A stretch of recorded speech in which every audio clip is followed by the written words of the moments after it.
Une très, très bonne nouvelle pour Essilor, Dassault qui s'agrandit et Nvidia qui nous prépare, peut-être une petite magouille. On va voir ça de suite. Très, très bonne nouvelle pour Essilor qui a reçu l'autorisation de la FDA, c'est l'Agence de la santé des États-Unis, pour pouvoir commercialiser le verre Essilor Stellest. Donc c'est le premier verre optique à l'efficacité cliniquement prouvée pour ralentir la myopie chez l'enfant qui a reçu cette autorisation. Donc son efficacité a été démontrée par des tests et données cliniques recueillis aux États-Unis et qui prouvent un ralentissement de la myopie de 71 en moyenne sur 2 ans. C'est énorme. Donc ils avaient déjà déployé cette, technologie avec succès, à travers le monde, mais ils n'avaient pas encore, l'aval pour les USA et voilà, c'est chose faite. Du coup, les analystes prévoient pour, Stellest, dont c'est le nom du nouveau verre, un pilier de croissance, générant presque 2 milliards d'euros de revenus d'ici 2030. Donc très, très bonne nouvelle pour Essilor. Si on jette un petit coup d'œil sur l'action qui a clôturé donc cette semaine à 271,70. Voilà, elle a fait sur une année pratiquement du 30. C'est bien, c'est pas mal du tout et les analyses, regardez le petit schéma, inférieur en dessous, donnent une moyenne à 280, donc un petit potentiel haussier, qui reste, à atteindre pour les 12 mois à venir et jusqu'à présent, les analystes ont quand même donné une bonne estimation. Regardez la courbe bleue et la courbe jaune sont très proches. Donc bonne nouvelle, bonne estimation. Ah, le seul petit bémol, je dirais, c'est le PR de 52, c'est un peu beaucoup cher. Bon, après, il faut voir ce qu'elle donne au niveau de la croissance, mais c'est quand même très, très, très cher. C'est le PER pratiquement de Nvidia qu'on va voir tout à l'heure. Donc voilà, quand c'est au-dessus de 20-25, ça commence à piquer fort. En tout cas, bonne nouvelle pour Essilor.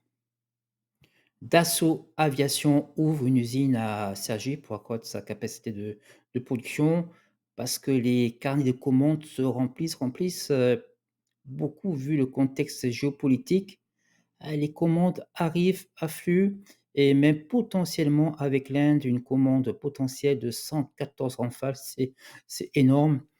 Ben voilà, vous connaissez tous le contexte géopolitique, il y a la tension, il y a l'armement, en Europe et dans d'autres pays. Donc voilà, tout le monde veut se réarmer, rééquiper. Bien Dassault, est un champion, français, champion européen, pour pas dire mondial, au niveau des avions, militaires et même privés comme le Falcon. Regardez l'action qu'il a fait sur une année glissante, pratiquement du plus 50. C'est monstrueux. Elle est aujourd'hui à 280. Les analystes, lui donnent une moyenne pour les 12 mois à venir à 325. Ça laisse quand même un beau potentiel, haussier. Bon, écoutez, voilà, il faut voir si, les commandes se confirment, notamment avec l'Inde et qu'est-ce qui va se passer peu au niveau point? Parce qu'il y a quand même petit baston, petit fight avec l'Allemagne pour, l'avion européen. Dassault ne veut pas trop partager ses technologies, ils veulent y aller tout seuls, c'est un petit peu chaud. Bon, je les comprends un petit peu, on va voir ce que ça donne, mais en tout cas, pour les commandes, des Falcon et des Rafales, c'est indépendant de l'avion européen et tout va très, très bien. Son PER est un petit peu élevé, 28, mais voilà, vu le carnet de commandes et ce qui risque d'arriver dans les années à venir, pourquoi pas? Je trouve ça assez intéressant à surveiller, mais quand même le prix d'entrée est assez élevé, 280 €. Voilà, il faut les sortir. Mais bonne nouvelle pour, Dassault Aviation. Je débute l'investissement et je présente sur ma chaîne, mon aventure avec mon vrai portefeuille. Je partage tout en transparence. N'hésitez pas à regarder les autres vidéos et à vous abonner si vous voulez me soutenir. Allez, on continue. Nvidia, fabricant de puces qui domine le marché. Vous la connaissez sans doute, c'est la plus grande capitalisation boursière américaine, top 1 du SP 500, top 1 du Nasdaq. Bref, on ne parle que d'elle. OpenAI, vous connaissez ChatGPT, alors c'est quoi son business de OpenAI?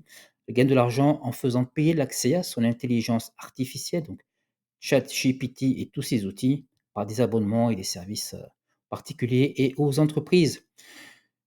Donc tous les deux s'associent, un partenariat de 100 milliards de dollars, 100 milliards de dollars. Alors les concurrents d'OpenAI et tous les futurs, les petits, bah, ils grincent un petit peu des dents. Est-ce que, vu l'importance du partenariat, la somme colossale, est-ce que Nvidia pardon, ne va pas favoriser, eh bien, son nouveau petit copain, OpenAI?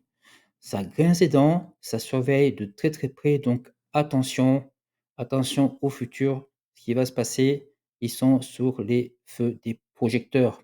Pour ce qui est de l'action Nvidia, elle clôture à 178, cette semaine, 178 puisqu'elle est cotée aux États-Unis. Bon évidemment, ouais, c'est l'action qui cartonne tout, hein. Elle a fait du 50 sur un an. Regardez, il y a 63 analystes qui suivent l'action, c'est énorme. Une moyenne, toujours à la hausse attendue à 213 dollars. Bon, ben voilà, ça n'arrête pas de grimper jusqu'où? On ne sait pas. Tant qu'il y a de l'IA, tant qu'il y a de l'espoir, ça y va sec. Le PR très, très élevé, elle est très, très chère. Très, très chère, mais c'est normal, elle cartonne. Gros potentiel pour le futur. L'IA, tout le monde y croit. Elle est à 50, hein, voilà, un petit peu moins que Essilor. Du coup, bon, voilà. À voir, on se pose tous la question, généralement la question qui revient avec Nvidia, c'est: «Est-ce que c'est trop tard pour investir?» Bon, perso, je ne connais pas la réponse. En tout cas, grosse, grosse, grosse boîte et gros, gros potentiel. Merci d'avoir regardé la vidéo. Vous pouvez laisser un commentaire, petite cloche, un abonnement si ça vous a plu. Je vous dis encore une fois merci et à la prochaine fois.